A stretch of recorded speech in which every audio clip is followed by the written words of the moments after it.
Hi, good evening, folks. Hope you are doing well today. We're going to start in a few minutes. Let just people join in. Meanwhile, you can just let us know where you're joining from. You can go to the Q&A section and then you can put down your location where you're joining from. So I'm from Bangalore and Bhargav is joining from Chennai. Hey guys, welcome aboard. So I'm from Chennai. It would be good to see where are you joining from. So both Bangalore so far, Arjit and Tarun, all Bangalorean kya? Pune as well. Okay, nice. We have somebody from Pune as well. That's good.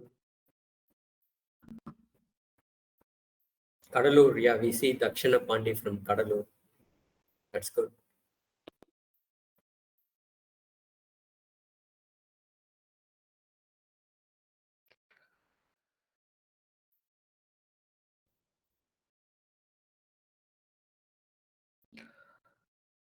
Great.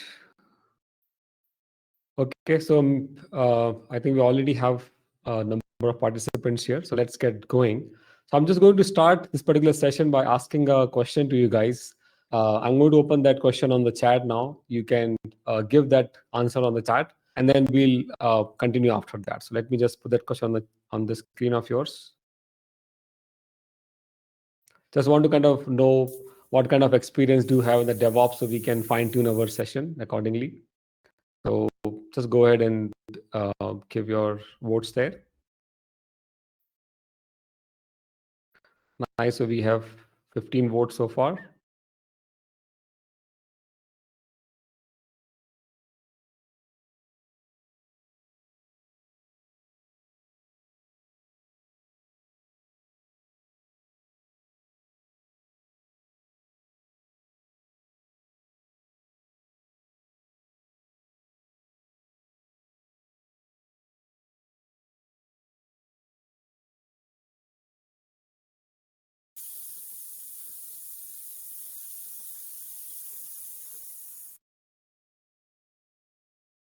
Okay, good. So let's look at the results. I'll put that on the screen as well of yours.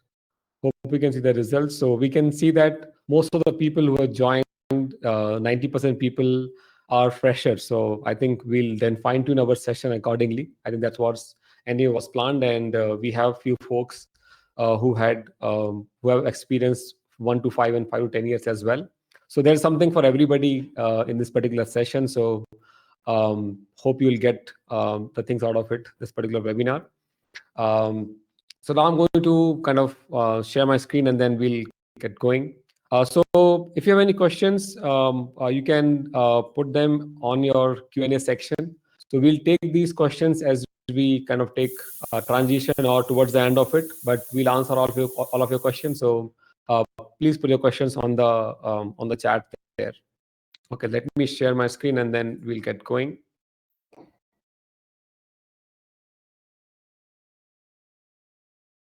Okay, just 1 minute.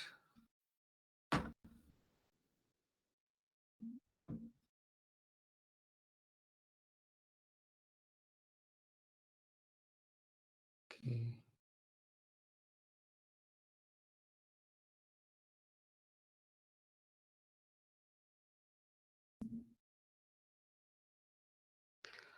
Oops. Okay,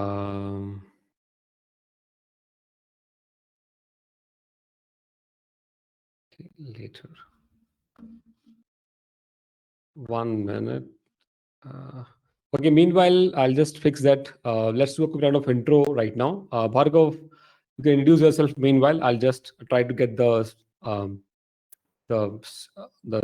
presentation on the screen here. You can introduce yourself meanwhile.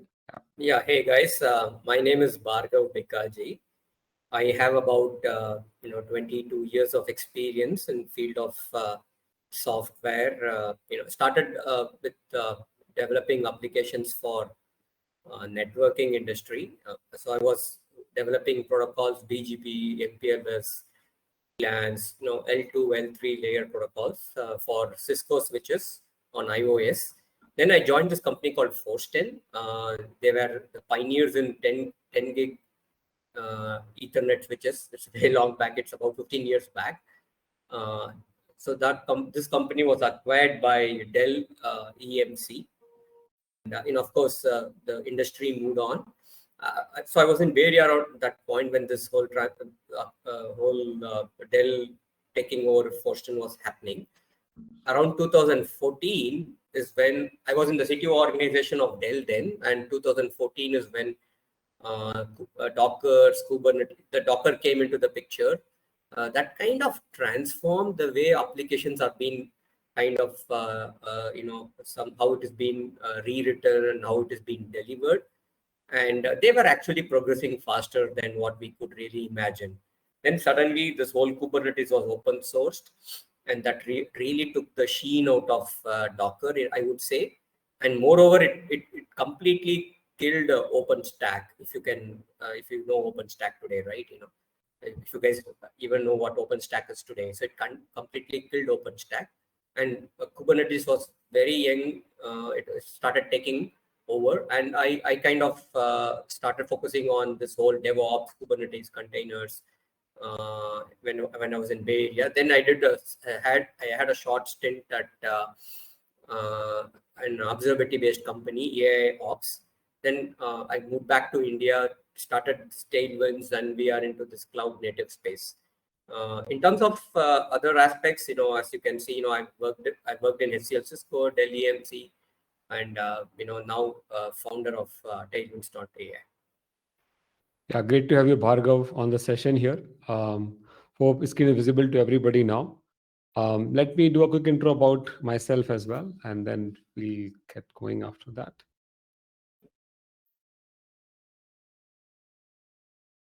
Yeah, so guys, my name is Nipendra, and I'm founder of Cloudiga.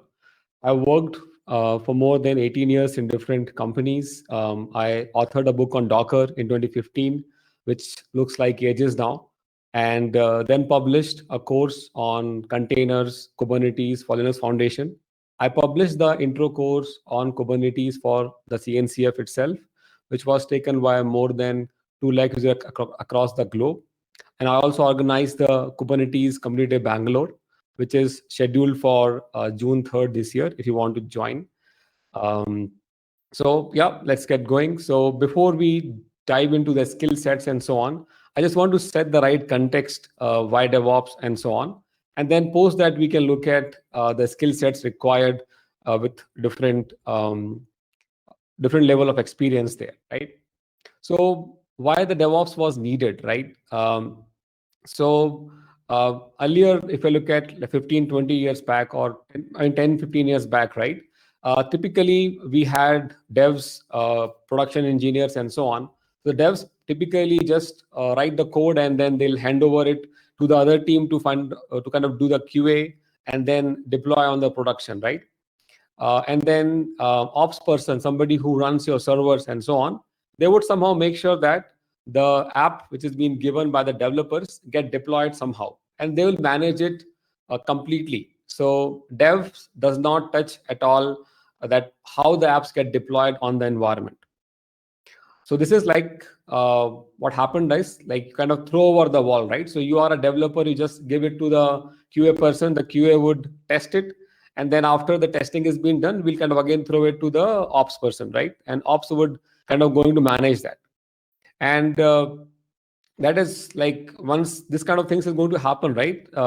That you just do your work and just throw it away, right? It's going to become kind of a challenge over time, right? Because a developer can't deploy, let's say, the latest thing on the production, because production guy would say, no, I run the given version of some code and or some environment and so on, right?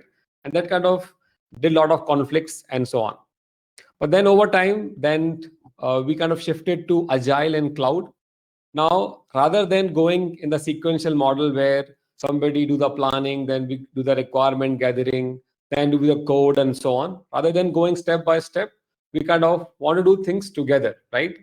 And we want to do things faster. Now, think about a case, right?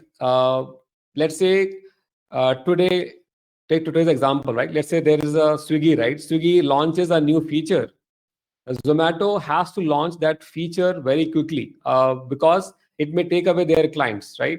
So now the Zomato or the other company cannot take 6 months time to kind of do the requirement gathering and all those things. Things has to have fast and quickly, right? In a similar way, then that is what we kind of want to do right now. We want to move fast. And then we also got our computing power on demand, right? Because um, with the cloud computing coming in place, getting the new resources has become very easy, right? Earlier, you would basically kind of request somebody to get environment and so on. No. Now today, you can get infinite scalable setup and environment quickly, correct? So when Agile and DevOps has come, what we need now is we want to kind of move away from the traditional way of doing things, right? Because we could not meet the business demand, because now if your computer moving fast, you should move fast as well. We can't waste time and money in kind of doing the old way things, right? That's where the things were happening earlier, and that's where we kind of moved into DevOps system there, right? Where we want things to happen continuously in like an infinite loop, right? So we kind of plan, then we code, build, test, release, deploy, operate, monitor, and this is kind of continuously happening. It's not that we are waiting for one thing to happen and then we do it. No, we want to kind of do all of these things to go continuously. So we are releasing, let's say, every week or every day, whichever the way you are doing it, right? So so we can develop the code today morning, and actually we can deploy it at least in the staging environment or some environment where we can test and so on, correct? So that particular loop has to continuously keep going. That is what the DevOps is. Now, if you look at the ideal way the DevOps should be, like, so there should be a team of people, like there's a team of 10 people, for example, and out of those 10 people, one or two people can be an ops person, remaining can be developers. So we are now saying that our developer and the operations means somebody who is deploying the applications on your cloud or on the environment where customer can access it. So both of these team works together. There is no separation, right?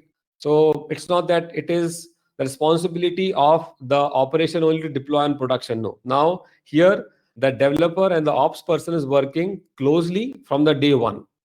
So it would not happen that the code get built today and you are deploying after a week. No, it would get deployed very clearly, very soon, right? This is ideal DevOps. But what happened is then some of the companies kind of try to enforce a lot of the ops responsibility to devs as well. So now if I look at now in some of the companies, the way we look at, the developer takes the ops responsibility as well. Now, this can be good and bad depending on the developer mindset per se. Now, some of the developer might say, okay, no, I don't care about the operation at all, right? I just want to do my development and that's my job. I'll do it and I'm done. While other person would say, no, it's good for me because I'm understanding the operation as well and so on. But in that case, you of course, you kind of put some time and effort there as well. So this is two ways the DevOps has been implemented in some companies where we have seen that the ideal way, or in some companies where we kind of put up a lot of load on the ops person as the dev person as well. But this is how things have been done in the industry now. So both models are there. But in the second model, what happens? The burnouts also happen. Burnout means that you have a lot of work, right? Because as a developer writing a code, and then if you are also worried about how to deploy in production, check the logs and those kind of things, right? The burnout would happen, and then the dev would say, no, this is too much for me, correct? To kind of overcome that, there is a new term is coming called platform engineering. So in that case, what happens is we kind of create the paved path in a way that you kind of just tell developers do 1, 2, and 3 steps, and you would deploy your application, right? So, and then developers just follow that particular path. So platform engineering is something which is still evolving. It is not there yet.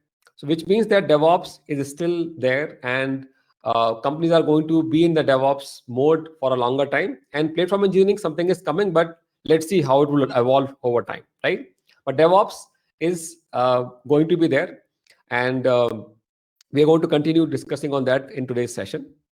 Now, once you hear about DevOps, right, now so many tools would come. So if you just search on the internet, right, I want to look at the DevOps tools, right, you kind of get some of these, so many tools are there.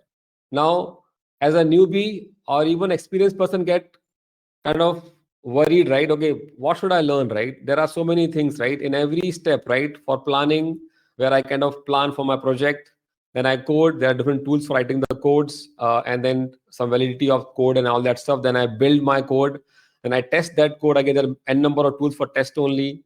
Then you release, kind of make an artifact of a release, like you create an exe file or whatever the file is there, right? You then deploy it. Then you kind of make sure it runs continuously and then monitor it. So there are so many tools available in every section of this DevOps ecosystem, right? Now it becomes very challenging for anyone to kind of jump into this and start in the right way. So let's try to understand now, from the perspective of somebody who is a fresher, and how he or she should be kind of looking into this DevOps tools. So I'm going to ask few questions to Bhargav, and then we kind of make it more interactive. And what questions comes to your mind, please put on the Q&A section as well. So Bhargav, there are so many tools are available in the DevOps ecosystem. Do the fresher need to know them all? No, see, I mean, even irrespective of whether you're a fresher or you're an experienced graduate or experienced engineer, you cannot really cover the forest of tools that is there that you're seeing, right? So what I would say is, for the freshers, first understand fundamentally few sets of tools. For example, you understand how to write software. Basically, if you have small software that you may write, how you would check in on a Git, then how Jenkins works, Docker, containers, Linux, bit of cloud. I think that will be the fundamental thing that you need to learn. Now, once you have learned this aspect, it is for you to build on each of the aspects. Now, what you do is, once you have learned this and probably you get into a certain organization, you pick up either you can pick up the area that you want to work, or you may be given an area where they want you to work. It doesn't matter. Get into that area, then go deep. For example, if somebody gives you, understand GitOps, or when you check in, automatically the code gets in. Now you are the person who may want to set it up, or it is already there, you want to manage. At that point, get into the deeper aspects of the tool and how should we configure them smartly. So take it step by step. There's no way anyone can learn this forest of tools, but have this fundamental ready and then get on into each of the aspects, learn each of the aspects. It will take you a few years, 3 to 5 years, but that's what the journey is. You take the journey, you'll probably be expert soon. That's true. You can't cover all of them for sure. So I'm sure that you'll have taken interviews for some of the fresh graduates, right? So what is one skill would you look for those fresh graduates, right? When you kind of interview them, what one skill or couple of skills you look in them, right, before you kind of hire them? See, Any thoughts on that? People come from different backgrounds. Some may have a strong computer science background. Some may not have computer science background. So we look at what they have done, right? Now, if they are into computer science background, we tend to, basically, as a fresher, we expect them, their attitude is better. Whatever they have, read in their past, have tried it in a hard way, have attempted, have done it in the right way. That's what we expect from a fresher. So, I know I've interviewed few freshers who have done this Git, Git, then cloud, Dockers, may not be Kubernetes. It's slightly harder to understand, right? So we kind of see how deep they have understood these concepts and where it fits into the DevOps pipeline, and what is their attitude of solving certain problems, and how, basically it comes to attitude and how they've read in the past.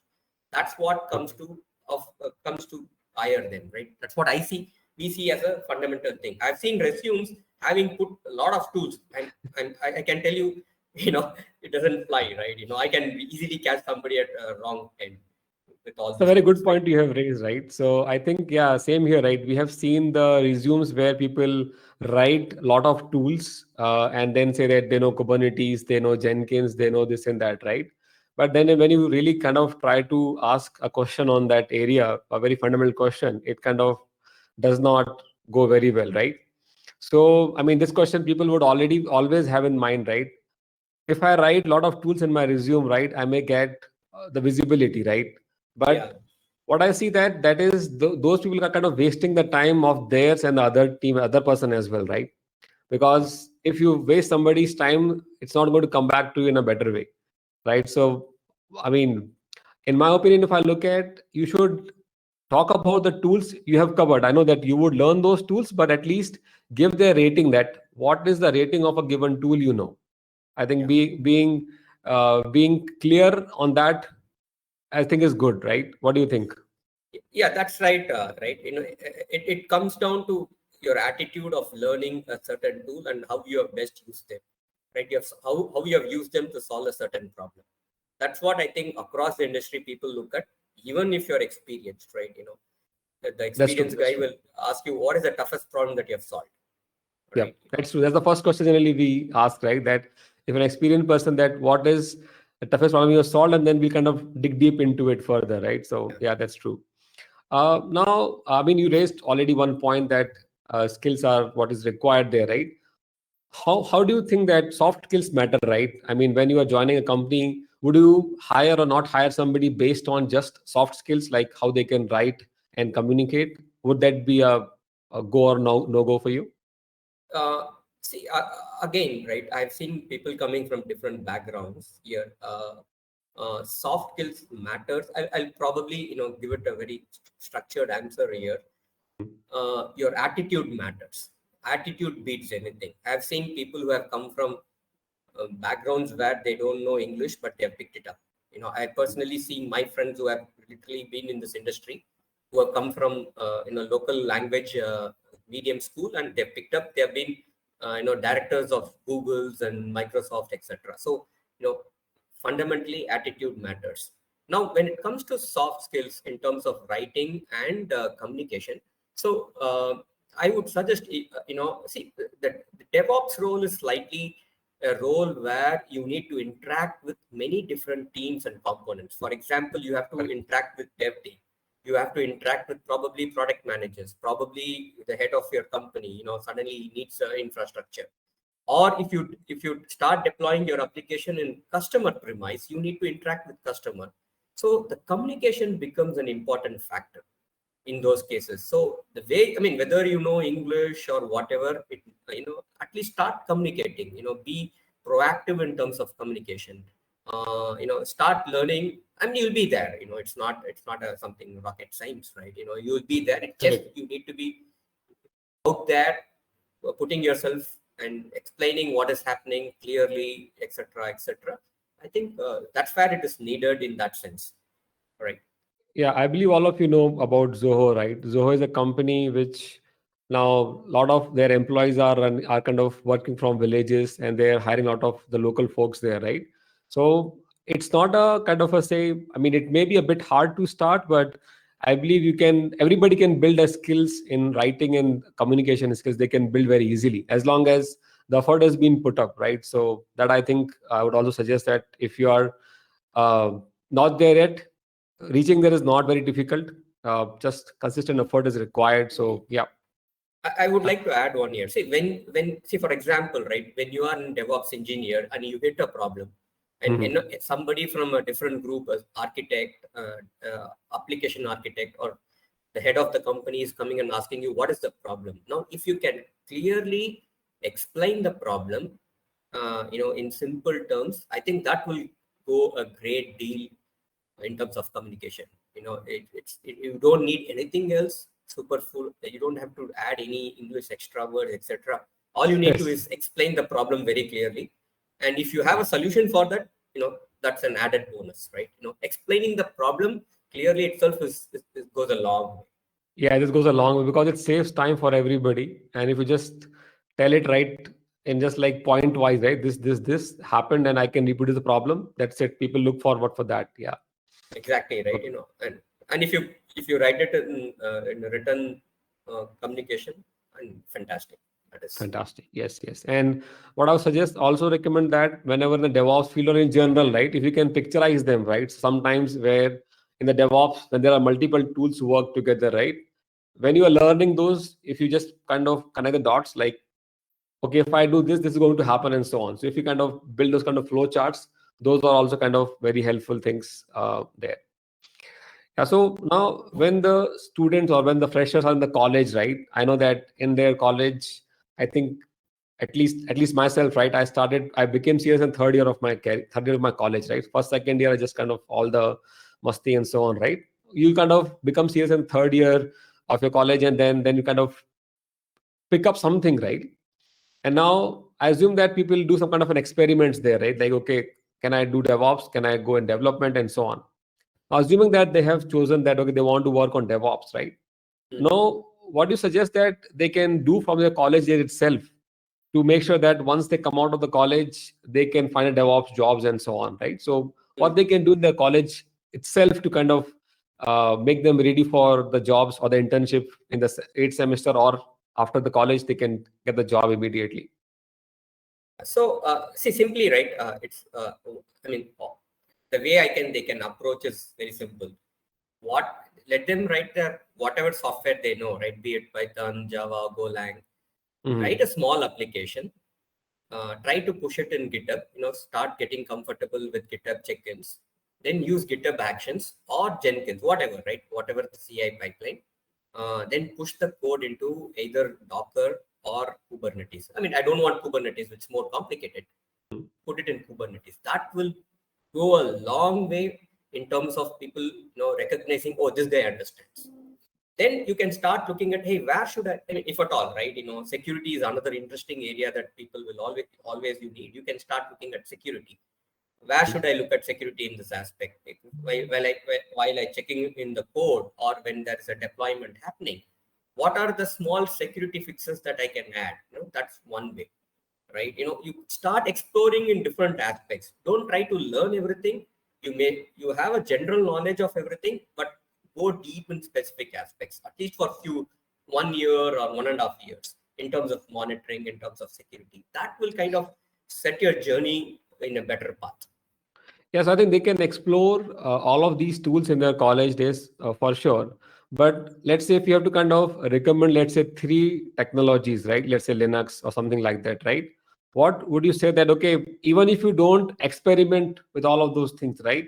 If you focus on these couple of things, right? What are those few technologies or the tools which you say that, okay, you should at least know these things, right? In your college, experiment with these and become kind of a say more than your basic knowledge. So Yeah. can you just kind of name a Linux, few of them? Yeah. Linux, Mm-hmm. uh, cloud, or cloud, a general understanding of the cloud, Linux, Okay. GitHub, uh, GitHub Actions or Jenkins pipeline, and I would say Dockers. Okay. Okay.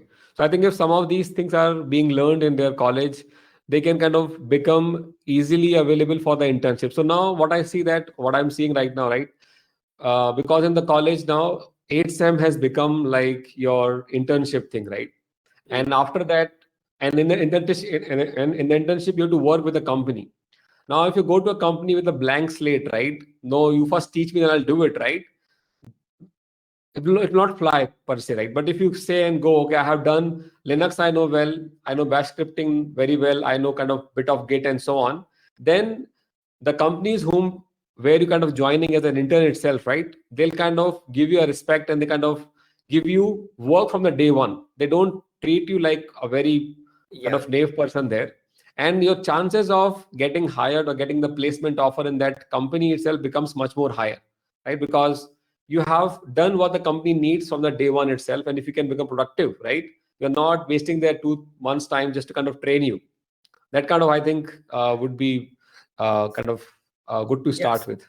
Yeah. So I've seen most of the companies give you are in a probation period for first 3 months.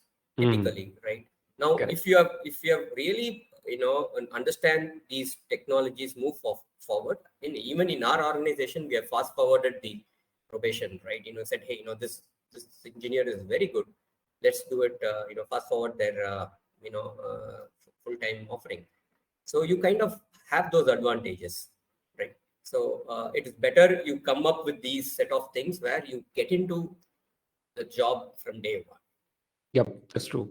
Okay, so this last question for the freshers, right? What kind of things, right? So, why do you think that some of the people are not able to crack the interviews, right? So, can you give me some examples? Let's say, I mean, or some of the your real world cases, right, where uh, you have understood, right, why this person is not able to crack the interview, because I need this minimum thing, but you don't have that much, right? So, anything on that, like you want to share some of those insights? See, one thing, right? In most of the organizations, there could be something very different from what I think, right? Interview is a selection process and not a rejection process. So people spend time to understand, to hire you, not to reject you. Why do I get into an interview to reject somebody, right? It's Yes, a very waste of good time, point. I did not see that. right? Yeah, good point. Yeah. So it's a selection process. So we would love to see whatever you have done, have you done it in the right way, or have you understood? Are you able to explain that, right? If you're not able to do that, if you start throwing technologies, all this buzzwords, nobody likes it, right? You can be very simple. With take a problem, you can always be upfront in the interview. Said, hey, I have solved this way. This is what tools I've used, and this is how it is being done, etc., etc., right? And if you can explain that process very clearly with simple terms, you don't have to use Kubernetes, you don't have to use rack space, whatever I see here, right? Just three, Right. four things, explain them well, make the other person understand, the interviewer understand that, hey, this is what I've done, and this is the problem that I've solved. Now, if you can lay this path properly, I think that is missing among a lot of people who we have rejected, right? We are not there to reject the engineers there, actually. Correct. A very good point that you have raised there, right? If you just need to kind of explain, right, what you have done. So basically, typically, you're going to have a CV, right? In the CV, you'll ask, you'll kind of put down a given project, right? That I have worked on this, right? I think typically for the freshers, the interview starts from there. What you have done in your college, like, and then we try to kind of dig deep into it and then understand whether you are the person who have done it the way you are saying it, right? How big was the team, what was your role, and then do you understand the problem statement itself, and then how how kind of dig deep into if we dig deep, right, are you able to cope up with the answers or not, right? Those are the things. So the bottom line is, don't throw buzzwords on the resume, keep it simple. And but when somebody is asking you that particular topic, whatever you have done, you should be able to explain in a clear way. Correct. So buzzword, as I said, that does not matter a lot. The what matters a lot is how you can explain things in the interview. Hope, I think this makes sense for some of the freshers. And if you have taken some of the interviews, we love to hear your experience, that if you have given an interview and see that something similar kind of you have seen or not, right? So you can put them on chat. That would be good. So I have put down some of these points already, what kind of responsibilities and the roles we look forward from the freshers or the new hires in the just of the college and so on, right? So now, I mean, Bhargav has not seen that. I have done it, and I'm just kind of asking this question to him, and kind of uh, trying to kind of relate to it, right? And then we can, of course, go and add more of these points here, right? So somebody can understand the setup or the requirement. Like if you go to a company and then they tell you some environment, you should be able to understand, right? Okay, there is a cloud. I'm deploying something. This is how it happens, and so on, right? I'm able to relate with the entire setup and understand how this has been done at there, right? Then the somebody who need to have the ability to follow the instructions, right? Because what happens is the senior folks can tell you, do these things in these steps, and you should get the respective results there, right? So that's something which the junior folks should be able to follow, as saying, of course you have to explore your thing as well, but at least you could follow the instruction very clearly. If somebody tells you, okay, go and deploy Linux VM with 4 GB of RAM and 8 CPU machine with this kind of settings and so on. You should know what somebody has asked and you do that thing, because that was the requirement from the customer, maybe, right? You're not aware of it. So don't try to kind of go and, okay, if I do the settings, it would be better, or I do less RAM and those kind of things, right? So follow the instructions as they have been given, then update your progress to your seniors, be vigilant what's happening, be curious, right? Why something is done like that, ask questions and those kind of things, right? um, then what we expect from the fresh graduates, good communication skills, hands-on with Linux, Bash, scripting, Git. Again, no buzzword here. Docker you can add here. So at least this is something what we need from the fresh graduates if they want to work in the DevOps environment, right? They want to join the DevOps field. Should be have the ability to run faster. They can kind of quickly grasp things, understand one of the cloud, like at a very kind of say, what is the cloud, right? So think about, if you can answer the question, if I have been given 10 machines, how would I build my own cloud? Again, at a very high level, right? What is required to build a cloud? So if you can answer that question, that is really good, right? And then have a basic hands-on with one of the provider. That what I think suffice for being as a fresh graduates, what you should know and what we expect from the person who is joining at that particular role. Anything you want to add there, Bhargav? I think this is good, right? This is perfect. Okay. Uh, Now, okay, sure. Thank you. So now let's say we kind of, these are fresh graduates, we kind of talked about that. Now let's say you have spent 2 to 3 years in the industry. Now you want to kind of maybe switch a job or upgrade yourself to the next DevOps level and so on, right? So now kind of let's look at what are the expectations we would be having from those kind of experienced DevOps person, right? So, Bhargav, let's say if you have to now interview an experienced DevOps person, right? What would you look for from that experienced DevOps person? Yeah, so whatever the fresh graduates that we are expecting, right? Ability to learn the soft skill in terms of communication, explaining the problem, all that will be there. Now, apart from that, we would want him to understand, I mean, he should have learned about a certain scripting languages like Terraform, be it Pulumi, etc. Right? So this is an additional thing, and understand how things work. For example, how DNS works. Now, when how do I enable SSL certificates? How do I automate them, right? How do all this fits in a bigger picture, right?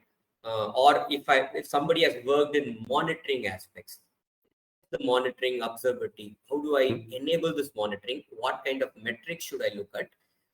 How to, and what should I do with it, right? It's a business problem. It's not a technical problem, right? Let's say you start with sizing. Somebody the team gives you, hey, I want to size this. So you kind of have to know, for sizing, what should I do? Sizing my environment, what should I do? What set of tools should I use? What should I monitor? How do I get the sizing? So these are Correct. like, the way you kind of structure your thinking, make it happen. These are the expectations that you have. Whatever skills that you have acquired in this past 3 to 5 years, you need to kind of have it very structured manner to take it forward. Right, right. Correct. And how important would be the continuous learning, right? Because we see that, right, in the IT industry, things change very fast, right? So how important is the continuous learning for these folks? See, I mean, you and I, with so much of experience, we still learn today.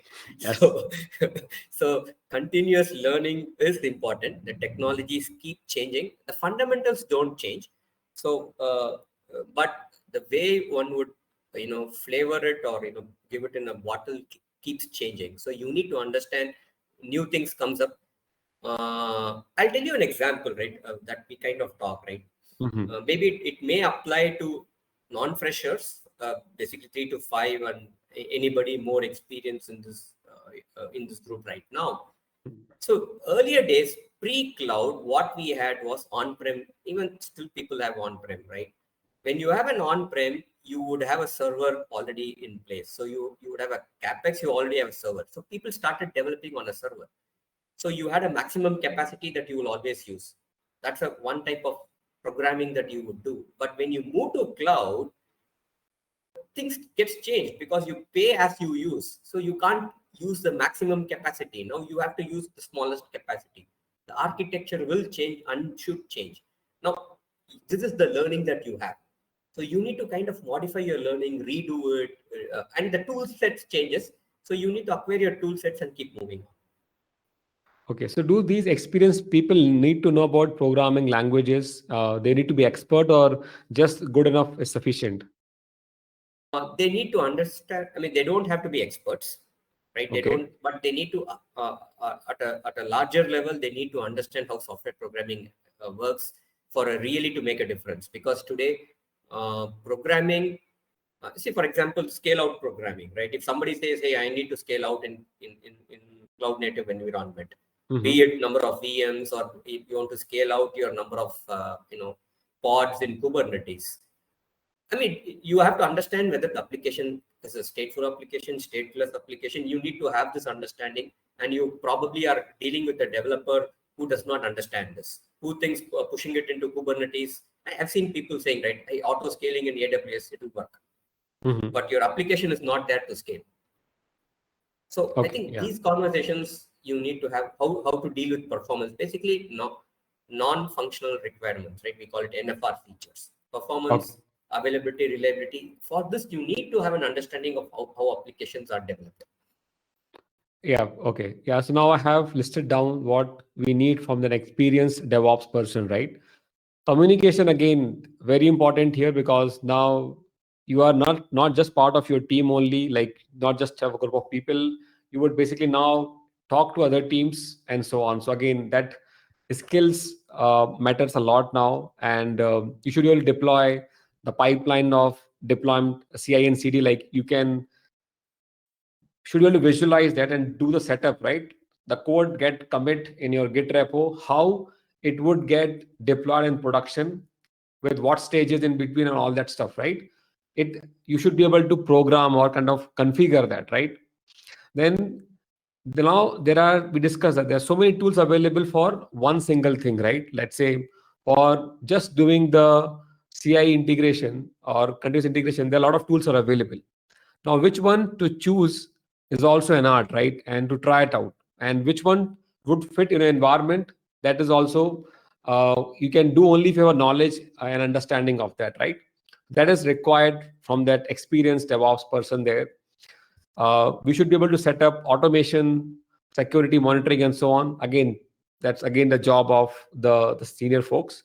And then he or she should be able to mentor and monitor the junior folks, right? Because now you have a team of people kind of with you, right? You have to kind of take them along, right? Make sure that they learn and then kind of go and do things faster there, right?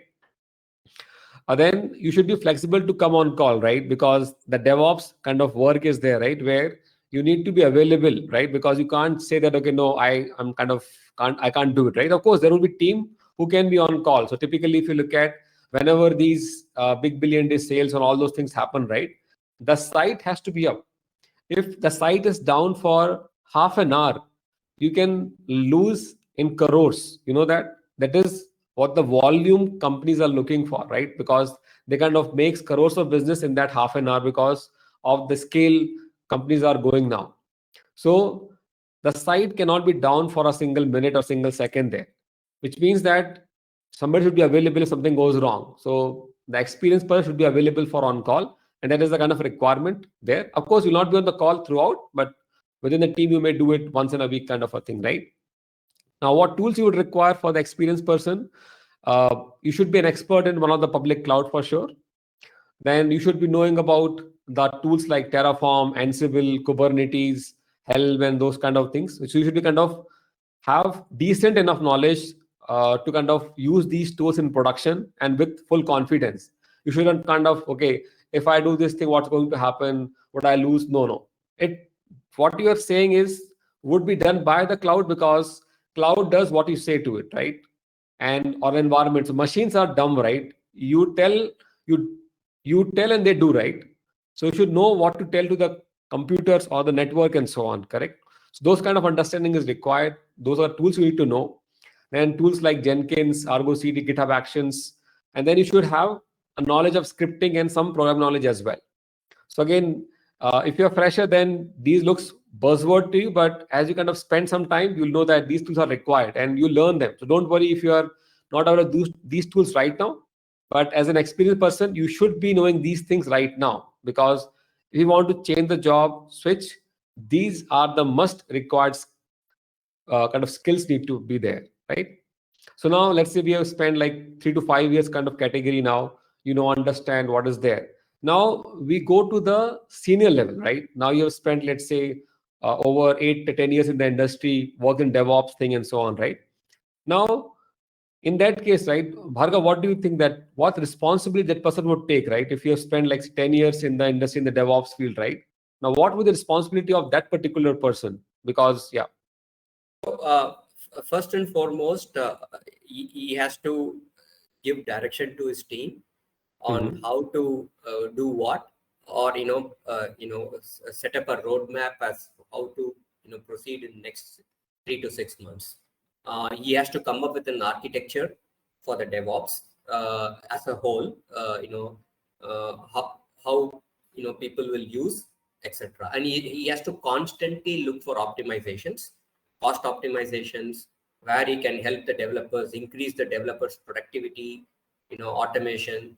And he also make sure that have all the tool set in place so that to make his job and life very easy, right? And also wherever he needs help, to seek help. This person cannot do everything. You may not. You must understand the business need, how much a business can spend, and he needs to probably seek help from other ways to augment what is missing in the organization or in his team, right? And not to do everything on his own, right? That's something which you should look at, because the cognitive overload and the sheer amount of tool set that is there is impossible for anyone to consume. Right. Uh, that's true. So one question I had, like, how does this particular senior person kind of conveys his messages to the kind of the business, right? Because, or the, let's say, CEO, CTO level there, or CEO and CXO level there, right? Because they need to understand the value of what DevOps is bringing in, right? So does this person would play a role in that it can convey that particular message that, okay, this is what is happening in the industry and this is what we are doing to kind of make the business sense? Does it kind of rings a So bell there? definitely, right. The CXOs generally don't look at the specifics of in some sense they technology or the tool sets, right? Some sense even technology. All they want to understand is what we are doing, is what is the business benefits, or how we can do things better, right? He can go back to see, after senior person, after working in a certain organization for 6-8 months, he can write a report on saying that, hey, these are the lagging thing and this is what is happening, right? And how I can improve them better, right? In terms of cost optimization today, as I know, people look at the cost optimization only from the infrastructure level, but you can probably optimize your cost from an operations level.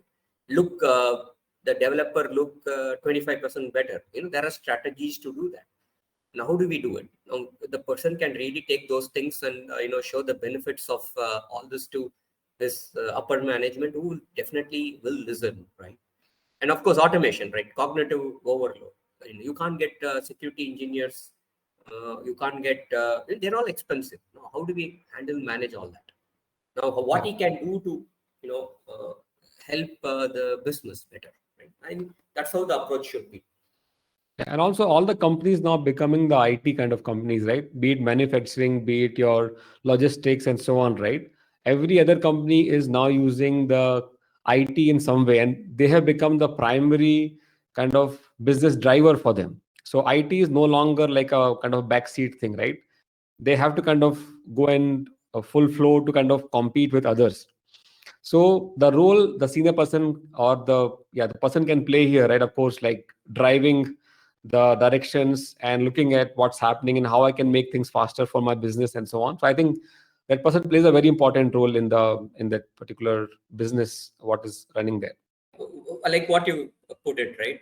how quickly I can get a feature and make it available to my customers, right? That's a very important factor that is as of today. Right? Correct. Correct. You can't wait for a feature to be available in 3 months. Yeah. Yeah, the senior person is also available, kind of is responsible for maintaining the uptime, right? I said that, right? The website should not go down for a single minute. So that is the responsibility which comes on the architect or the senior person there. So they should do whatever necessary to kind of make it happen. That's a role and responsibility what these guys need to have, right? Then, of course, we discussed already about business value to DevOps practices. Like, so they should be able to convey the business value of DevOps practices to their seniors and so on there. And then the person should be able to take a decision to adopt or discard the old tools, right? Because things are changing, right? You can't just say, I'll do the old way the way I was doing it, right? So you should be able to discard and then take the new tool as well, which takes the kind of good understanding. If only if you have, then you can do it, right? And then now what's happening now in the newer startups are coming, they can save a lot of money if you adopt them. So you should be kind of able to talk to the vendors who are giving different demos and so on, take a decision and then decide what next to be done. So that senior person may not do a lot of hands-on, but he or she should be able to do hands-on when necessary, right? He or she cannot be just like, okay, I'll just watch or I can just manage the people. That is not possible these days, right? The person in that look in that particular position need to do hands-on if required, do team management, hiring, and then agile and scrum management. So those are things comes into the shoulder of the architects and the senior DevOps engineer there, right? This is what He must be yeah, more strategic and be yeah, tactical as and when necessary. correct. Yeah. So yeah, that is true. So I think this is what is required in what we expect and what tools are expected from the different level of engineers, right? Now let's talk about a bit on people who want to just start now. I think we discussed about all the things, right? Let's say if people who are in the call, all we know that 90% people are just freshers, right? Now, if you tell them what 3 things they can do, suppose they are completely blank now, right? And if you cannot tell them, okay, now start your journey from here. Now, what should they do? Any kind of parting thought there, what you may have? Sorry, I was just trying to answer the question on the chat. Okay. What was your question? Oh, so there are a lot of questions in the chat. Yeah. So I was asking question like now people are starting, a lot of freshers are in this particular call, right? Yeah. And suppose they have not done anything so far in the DevOps. So suppose they've not done it, right? So now what things they should start now? Like what 3 or 4 things they should start learning right away? First is to start with Linux.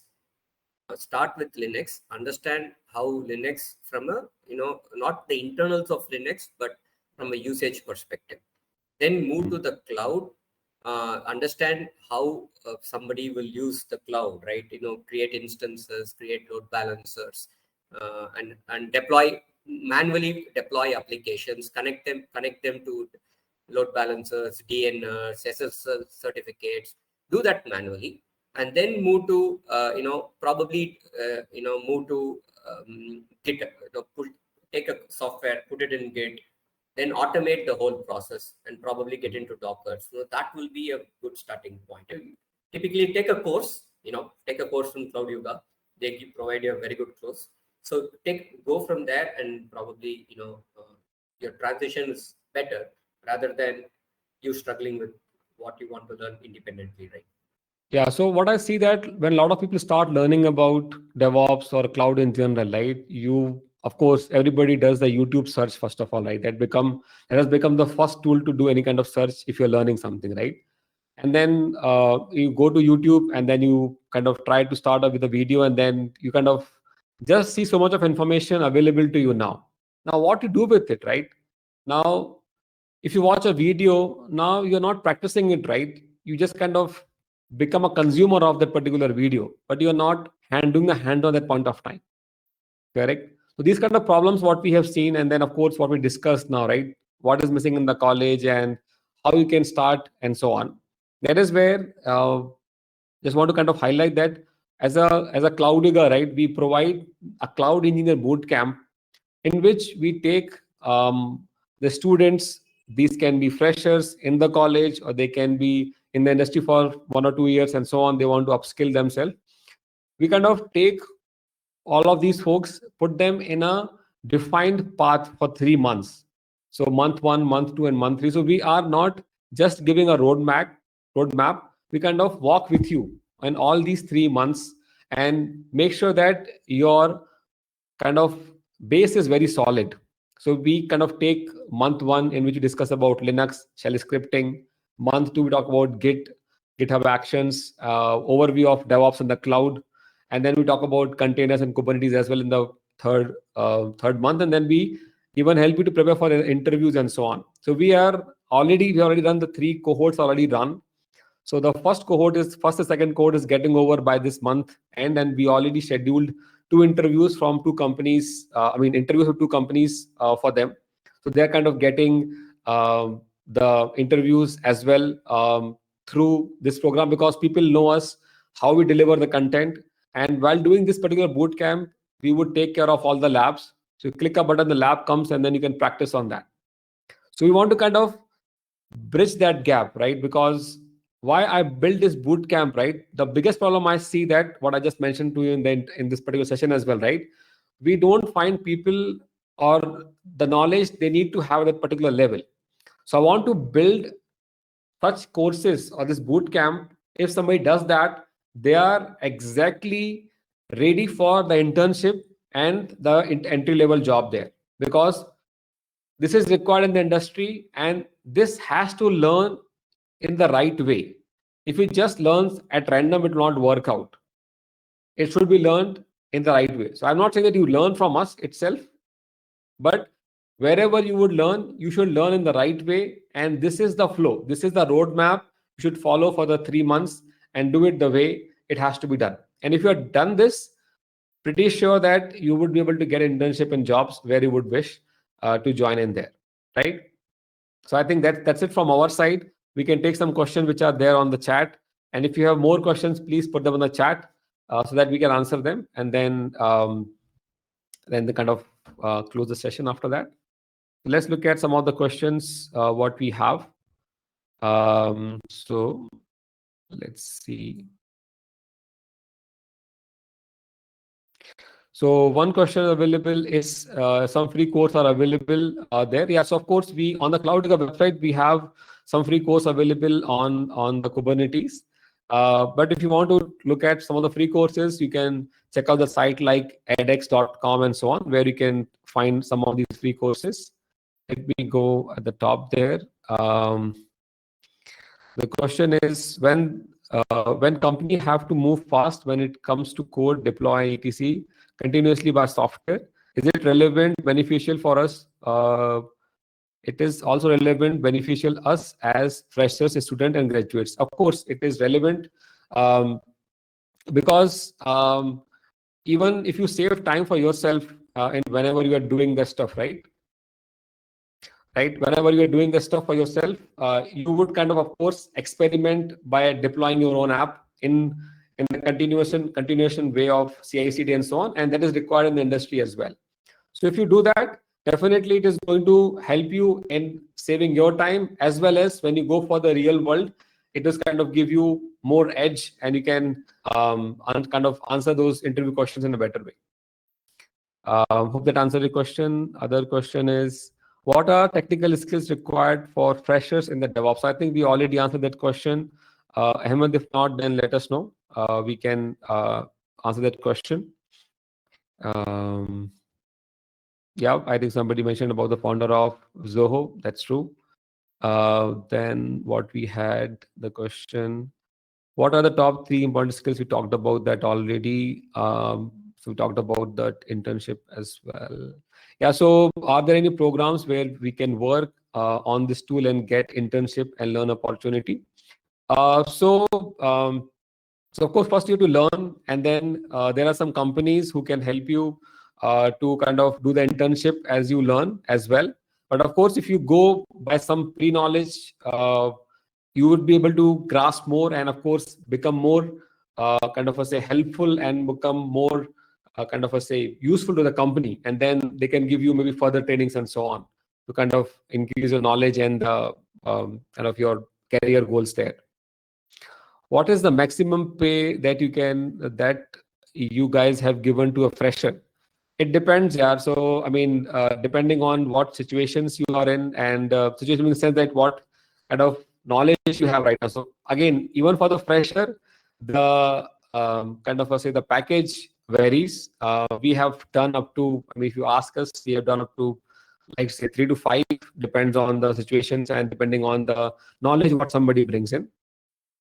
So it's all contextual. And I think Bhargav can, if you want to kind of take that answer question And I as well. think it's very contextual, right? Right now, Yep. Yeah. I mean, how long does it take to really get a productivity from the engineer depends on the salary that you're paying. Okay. Yeah, it's all about the caliber, right? So again, a good founder and a good company always look for good people, and they don't want to leave them, right?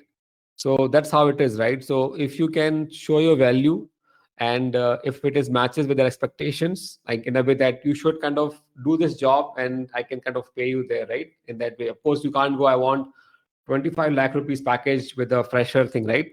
People have that mindset as well, right? So we can't help in that situation, right? Yeah. You So need as to a kind of be fresher, right? practical. Yeah. One Yeah, one go ahead. thing I want as a fresher, be careful, right? It is always when your neighbor gets more salary than what the next guy who sits next to you in the college gets more salary, you'll be tempted to go there. But always look for you are just starting your career. It's a long journey. 10,000, 5,000, 10,000 here doesn't matter at all. See if you are in the organization that you're joining, you have an opportunity to learn and exhibit yourself better. And that's what will be more important skill that you need to look for. And of course, if it's the working conditions are better, right? I think these are the aspects that you need to look at, right? Just Okay, going by the salary decision is probably not a yeah, that's right wrong. approach. That's wrong. Yeah. Yeah, we'll take few more questions. One question from Madhusudan, I believe. What is the level of experience DevOps engineer need to know about the core networking stuff such as VPC, transit gateway design, and database design such as multi-region DB? Um, Application on. So what is the level of experience DevOps? What is the level of experienced DevOps person? I think this is needed by the experienced DevOps person, right? What you have mentioned, that this is exactly what the senior person or the expert person should know, right? If you're in kind of given 3 to 5 years in your DevOps journey, right, you should know all of these things, right? So I think that is there. Okay. So other question is, in 3 months training enough to become a DevOps engineer? See, that's a starting, right? So again, what bootcamp I talked about, this is going to set the right base. Learning happens throughout your IT journey these days. What we are trying to say that even currently what we see, freshers or the new person who are just coming in the industry, right? They don't have enough knowledge to kind of do that minimum job, right? Because there's a gap what is being taught and what is required. So in the 3 months program, we are trying to fill that gap. And of course, you have done that all stuff in your college itself. And if your college has taught you, then that's perfect, right? You don't require these things. But what we have seen, even the experienced persons are joining this program of our boot camp getting benefited, because as an expert, we teach, and we teach with the context, right? When to use what and so kind of thing, right? So it's kind of a very good starting point for you. And of course, we'll help you out in getting some of these interviews as well, like with the real companies. And then if they like you, they'll hire you and so on as well. That is how we want to kind of plan these 3 months of yours with complete hands-on and with the right skills which we want to develop within you. That's our thing. And as I said that, right, we don't want to give you a roadmap. We want to walk with you, right, to kind of solve the problem what we see in the market, and of course at a higher level do better for India in general, right? Because if we can create more skilled people, we can get more work in India and kind of help at a personal level, at a global level as well. So that's the whole idea about this boot camp, right? So hope these things answer your questions. So hope that the session was useful for you. Any feedback you have, please put them on the chat. That would be kind of help us to kind of schedule these webinars in future and learn what we can do better, right? So if you have any feedback, please do put them on the chat. That would be really helpful for us. I'm just going to kind of put down two more polls on the chat on the screen. If you can help us answer that, that will also be good. So the first question on the chat on your screen now. If you can just answer that.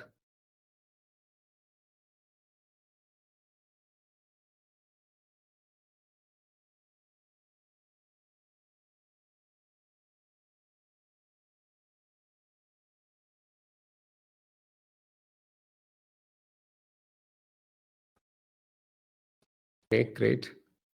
Thank you for answering. Any other questions you have? Any feedback, guys? Any feedback you want to give for the session?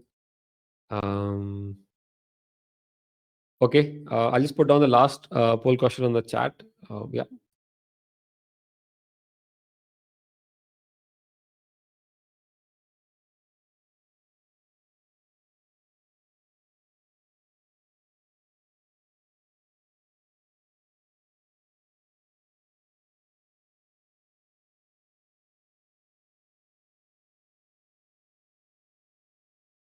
Okay.